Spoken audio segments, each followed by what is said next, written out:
So hi guys, ఇవాళ నేను ఒక టాపిక్ గురించి మాట్లాడదామని అయితే వచ్చేసాను. ఇన్స్టాగ్రామ్, వాట్సాప్, యూట్యూబ్ ఎక్కడ చూసినా ఇదే టాపిక్. ఏంటి హాట్ టాపిక్ మనందరికీ తెలుసు. అలాగే చిట్టి పికిల్స్, అలాగే చిట్టి పికిల్స్, అలాగే చిట్టి పికిల్స్. సో యాక్చువల్గా వాళ్ళు మాట్లాడింది తప్పు, ఎందుకనంటే అట్లా మాట్లాడుండకూడదు. బట్ నేను చెప్పాలనుకుంది ఏంటంటే, నేను కొన్ని లింక్స్ చూశాను, అందులో కొన్ని కామెంట్స్ కూడా చదివాను. నేను కొన్ని కామెంట్సే, ఇంకా వేల కామెంట్స్ ఉన్నాయి. అందులో మాట్లాడే పదాలు నాకు వింటే చాలా గలీజ్గా అనిపించింది. లా అనే పదాల నుంచి దిగకుండా ఈవెందో కొన్ని పర్సనల్గా కూడా తిట్టడం జరిగింది చాలామంది. వాళ్ళ ఫ్యామిలీ మెంబర్స్ కూడా, నువ్వు ఎట్లా కందో మీ అమ్మ, ఫస్ట్ మీ అమ్మ కరెక్ట్గా లేదు, మీ ఫ్యామిలీ కరెక్ట్గా లేదు అని చెప్పేసి మాట్లాడుతున్నారు.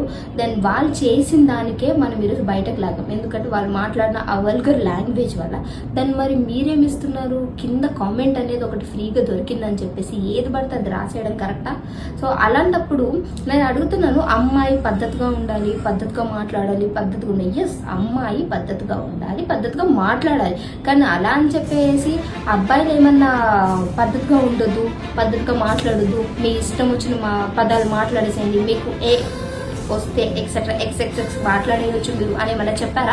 అమ్మాయిలు నా ప్రపంచంలోనే అబ్బాయిలు మీరు కూడా ఉన్నారు కదా, అంటే మీకు కోపం వస్తే మీరు ఏదైనా మాట్లాడవచ్చు. బట్ అమ్మాయిలు మాత్రం మాట్లాడకూడదు. మాట్లాడితే దీనికి పద్ధతి లేదు, పాడు లేదు, ఇడి చేసి తిరుగుతుంది, బజార్లో తిరిగేస్తుంది, ఈ పదాలా? మళ్ళీ మాతో కాకుండా అది మా పేరెంట్స్ వరకు కూడా వెళ్తారు. బట్ ఇంకొకటి ఇక్కడ మెన్షన్ చేసినాయి ఏంటంటే, నేను మాట్లాడుతుంది అలాగే చిట్టి పికిల్స్ వాళ్ళ గురించి కాదు, నేను వాళ్ళని వెనకాలేసుకొని రావట్లేదు, అసలు వాళ్ళ గురించి మాట్లాడలేదు. నేను కింద పర్సనల్గా అమ్మాయిలు అమ్మాయిలు అమ్మాయిలు అని మాట్లాడారు కాబట్టి వాళ్ళ కోసమే చెప్తున్నాను. జర చూసి మాట్లాడండి. ఎవరైనా ఏదైనా చేస్తే వాళ్ళ గురించి మాట్లాడండి, అంతేగాని అమ్మాయిలు అని అందరు అమ్మాయిలు తీయకండి. ఆ అమ్మాయిలో మేము కూడా ఉన్నాం. అర్థమైందా?